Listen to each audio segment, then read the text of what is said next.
हर बार तो जवाब देने जा रहा हूं, लेकिन वचन पढ़ते हैं। वचन 3, कुछ दिनों के पश्चात केन यहोवा के पास भूमि की उपज में से कुछ भेंट लेकर आया। याद रखो, केन लाया पहले, अकॉर्डिंग टू द स्क्रिप्चर। कुछ दिनों के पश्चात केन यहोवा के पास में भूमि की उपज में से कुछ भेंट ले आया। वचन 4, और हाबिल भी, शब्द देखिए, हाबिल भी अपनी भेड़ बकरियों के कई एक पहलोटे बच्चे भेंट चढ़ाने ले आया और उनकी चर्बी चढ़ाई। तब यहोवा ने, अब यहां से शुरू होता है, तब यहोवा ने हाबिल और उसकी भेंट को तो ग्रहण किया। अब इसको देखिए वचन 5, परंतु केन और उसकी भेंट को उसने ग्रहण नहीं किया।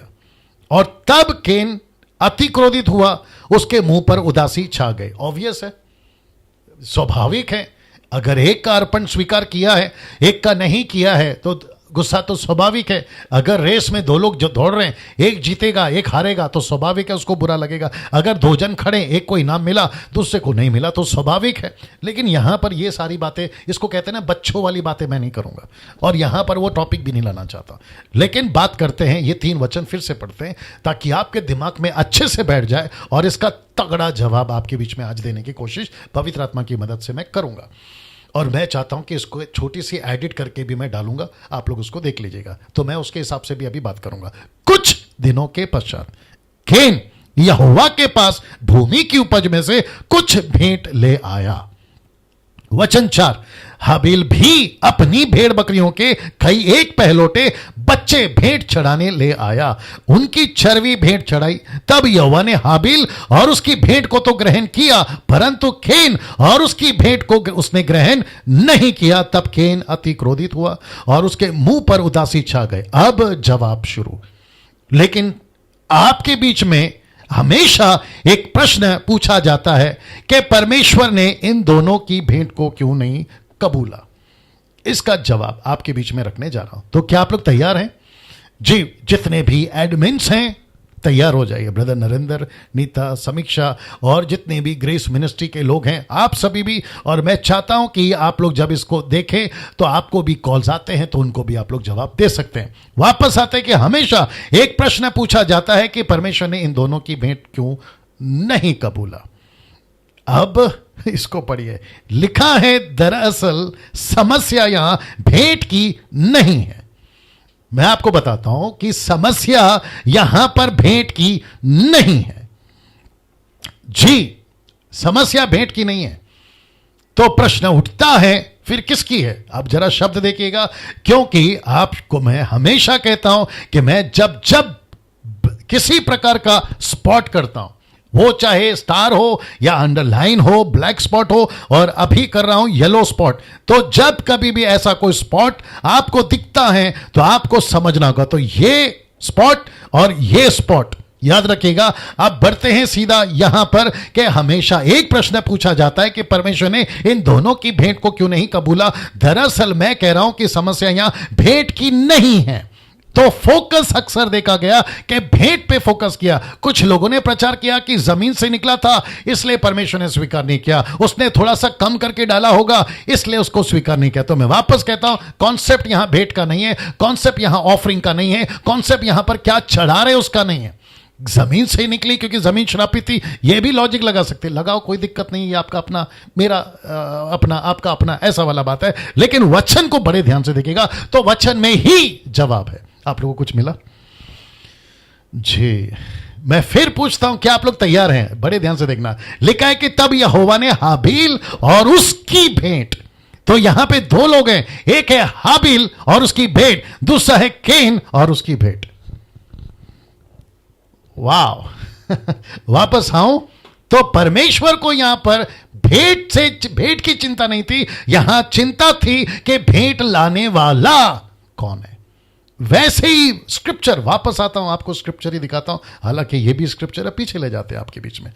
ओके, यहां से पढ़ते हैं, कुछ दिनों के पश्चात केन यहोवा के पास भूमि की उपज में से कुछ भेंट ले आया। अब जरा ध्यान देना, हाबिल भी अपनी भेड़ बकरियों के कई एक पहलोटे बच्चे भेंट चढ़ाने ले आया और उनकी चर्बी चढ़ाई। तब यहोवा ने हाबिल और उसकी भेंट, तो किसको किसको स्वीकार किया? 2, एक हाबिल, उसकी भेंट, उसको स्वीकार किया। दूसरा किसको स्वीकार नहीं किया?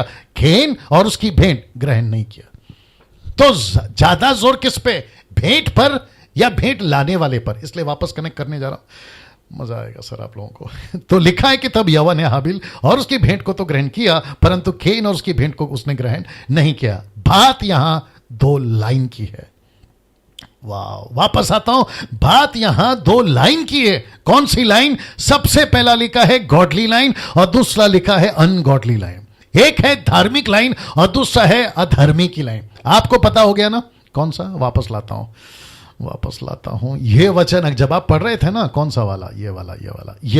ओ कहां गया? ये वाला लिखा है पहला यूहन्ना 3:12, उस केन के समान ना बने जो दुष्ट से था, शैतान, जिसने अपने भाई को घात किया। उसे इस कारण घात किया, अब कारण देखो, इस कारण कि उसके काम बुरे थे, भेंट बुरा नहीं था। वाह, वापस आता हूं, उसका भेंट बुरा नहीं था, उसका काम बुरा था। और लिखा है हाबिल का भी भेंट बुरा नहीं था, या भेंट अच्छा था इसलिए नहीं लिया, लेकिन जो ला रहा है ना हाबिल, वो अच्छा था। यही वचन तो कह रहा है, देख लीजिए ना। और इसलिए वापस यहां पर आता हूं, कहां गया? वापस आते हैं जी दोस्तों, मजा आएगा। एंजॉय करिए। कहां गया? हाँ, यहां 2 लाइन की बात हो रही है। तो एक लाइन है गॉडली, वो है हाबिल, दूसरा है लाइन अनगॉडली, वो है केन। तो परमेश्वर ने, अब इसको देखो, यहां भेंट से लेना देना नहीं था, या जोर नहीं दिया, भेंट से लेना देना है, लेकिन यहां पर फोकस या जोर भेंट नहीं है।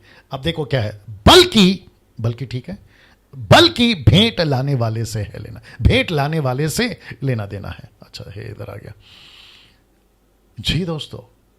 अब आपको जवाब मिल गया होगा कि परमेश्वर ने केन की अर्पण को स्वीकार क्यों नहीं किया। मैं वापस कहता हूं कि भेंट में प्रॉब्लम नहीं था, वो अनाज था, चावल था, गेहूं था, वही था, अपने को नहीं चाहिए, उसमें प्रॉब्लम नहीं था। लेकिन जो लेके आ रहा है ना, वो कैसा है। तो दिक्कत यहां पे भेंट की नहीं है, दिक्कत यहां लाने वाले की है। कैसा लगा कमेंट करके बताइएगा जी। आप लोग, कुछ लोग कमेंट्स कर भी रहे हैं, और आपका जो लाइन है ना, वो थंब वाला, हार्ट वाला, उसको जारी रखिए, उसको बिजी रखिएगा, हाथ चलता रहना चाहिए, सेम टाइम सुनते भी रहिए। वापस पढ़ देता हूं, यहां भेंट से लेना देना नहीं, यानी कि ब्रैकेट में जोर, बल्कि भेंट लाने वाले से है, या लेना देना है। अब इसको देखिए, आज भी आप क्या देते हैं? ऑफरिंग, वर्शिप, म्यूजिक, लेकिन आपका जीवन कैसा है, उस पर जोर दें जी दोस्तों। मैं आपको बताता हूं कि 1500 लोग देख रहे हैं आज भी। वापस आते हैं, आज भी आप क्या देते हैं? ऑफरिंग। कुछ लोग कहते हैं मैं ऑफरिंग चढ़ा दिया हूं, परमेश्वर मैंने 10,000, 10 लाख, अरे बाप रे, परमेश्वर अभी खुश हो जाएगा। मैंने पास्टर को पैकेट में बहुत मोटी रकम दी है, अब तो मेरी प्रार्थना सुन ली जाएगी। अरे बाप रे। कुछ लोग कहते हैं कि मैंने पास्टर को गाड़ी दी, मेरा बिजनेस शुरू हो जाएगा। मैंने पास्टर को घर उसके नाम पे कर दिया, अब मेरा काम हो जाएगा। ऐसे सारे ऑफरिंग परमेश्वर कहता है बेटा नहीं चाहिए। लेकिन परमेश्वर को क्या चाहिए? जो ऑफरिंग लेके आ रहा है, वो चाहे 10 रुपए दे या 10,000 दे, परमेश्वर कहता है बेटा तेरा जीवन कैसा है। एग्जाम्पल याद आ रहा है, आपको दे देता हूं, रेफरेंस याद नहीं आ रहा, मैं बता देता हूं, आपको याद आ जाएगा। परमेश्वर ने मंदिर में 2 तरह के लोगों को दान देते हुए देखा, एक था धनवान और एक थी विधवा। यीशु मसीह ने किसकी प्रशंसा, किसका सपोर्ट, किसकी तरफ ज्यादा बात किया बताइए? धनवान जिसने बहुत पैसे दिए, या विधवा जिसने कुछ भी, एक जो उसके पास था? आप ही बताइए। ऑफ कोर्स विधवा। क्यों? क्योंकि धनवान का जीवन, पैसे बहुत थे, जिसको कहते हैं ना, इसकी क्वांटिटी बहुत थी, क्वांटिटी, कंटेन अच्छा नहीं था। विधवा की क्वांटिटी इतनी थी, लेकिन उसका कंटेन अच्छा था। आगे आप समझदार हैं। वैसे ही आज आप ऑफरिंग लाते हैं, आप वर्शिप करते हैं। कुछ लोग का फोकस सिर्फ वर्शिप पर है, कहते हैं कि प्रभु मैं हाईटेक साउंड लगाकर आपकी वर्शिप करूंगा, मैं ऊंचे पिच में आपकी वर्शिप करूंगा, ऐसे ऐसे कव्वाली, ऐसे ऐसे सूफी, क्लासिकल, वेस्टर्न, अरे बाप रे, आपके लिए मैं ऐसा गाऊंगा कि मेरे जैसा कोई वर्शिप नहीं कर सकता। ऊपर से परमेश्वर बोलता है बेटा इससे लाख गुना बेहतर तो स्वर्ग में होती है। तो परमेश्वर को वर्शिप का कंटेन, माफ करें, क्वांटिटी चाहिए, या जो वर्शिप पर है उसका कंटेन। आगे आप समझदार हैं। सोच के देखिए, म्यूजिशियंस का भी वही है। कहते हैं बीच में विचित्र प्राणी लोगों ने एक पोस्ट डाला था, बड़ा गुस्सा आता है ऐसा पोस्ट देखकर। कहते हैं I have born to worship, I have born to play music. अरे दादा ये क्या है साहब? और इसीलिए मैंने इसको कनेक्ट किया जानबूझकर। ताकि ऐसों को पता चले कि परमेश्वर को ऑफरिंग नहीं चाहिए, परमेश्वर का आपका वर्शिप नहीं चाहिए, परमेश्वर का आपका म्यूजिक नहीं चाहिए, लेकिन ऑफरिंग वर्शिप म्यूजिक वालों से कहना चाहता हूं कि जब भी आते हो अपना जीवन कैसा है उस पर जोर डालिए। अच्छा सुर से ही परमेश्वर खुश होगा। ये आपको किसने बोल दिया? जितने गांव के अंदर हैं, जिनको गाना नहीं आता, जिनको सुर ताल का पता नहीं है, आपसे बेहतर वो परमेश्वर को प्लीज कर रहे हैं या परमेश्वर का काम करें। और इतिहास गवाह है, इतिहास गवाह है। म्यूजिक बाद में आई, वर्शिप पहले आई। हद हो गई यार।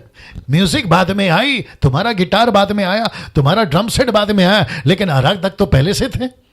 जितने भी वर्शिप करे परमेश्वर की, वो चाहे कोई भी रूप में करे, अर्पण चढ़ाकर करे, गाकर करे, जैसे भी करे, लेकिन ये सब म्यूजिक नहीं था ना तभी। आज आए ना ये नाटकबाजी अमेरिका से, अफ्रीका से, जापानीज से। अरे बाप रे, बोले क्या सेटअप है हमारा, ऐसा सेटअप। हम तो पूरा सेटअप के साथ में वर्शिप करते हैं, और वो आजकल के कुछ क्रिश्चियन लोगों को इसका मजा भी आता है। बोला अरे क्या म्यूजिक बज रहा है, अरे क्या डेप्थ है। ऊपर से परमेश्वर बोलता जो वर्शिप और म्यूजिक बजा रहा है उसका रात में डेप्थ देख ले कैसा है, बाहर जाके देख ले रात को क्या काम करता है, हरकतें करता है। आप सब जानते हैं इस बात को। इन पर जोर ना देते हुए उनका जीवन कैसा है उस पर जोर देना है। वक्त को ध्यान में रखते हुए आगे बढ़ रहा हूं। कैसा लग रहा है आप लोगों को?